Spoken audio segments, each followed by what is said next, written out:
So let me tell you something about what I found out.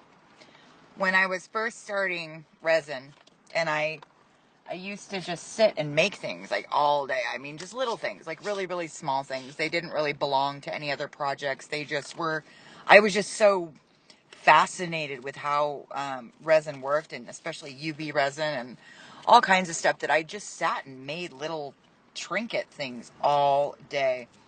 And I was suffering with the, let's just call it a demon of perfectionism at the time. And so half of those things, and I mean hundreds of things, ended up in what I called my fail box. I had a whole box of what I called fails.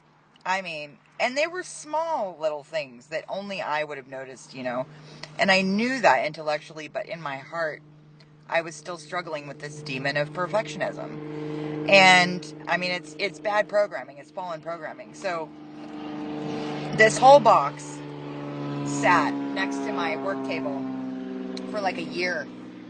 And finally, I started selling them to my clients. I would make things, and I would just throw in something I made, and it was just kind of an extra thing. So I really wasn't worried about it being perfect, because they weren't paying for it. And you know what? And I started showing my fail box projects online, because I started doing all my art online, and people loved my fails often more than they loved the perfect work that I did. Isn't that crazy? So I learned from that, and like probably hundreds of dollars of resin and supplies, that art is not perfect, and people aren't really looking for perfection. It's us, the artists, typically, that see imperfections in our art. So that's my story about that.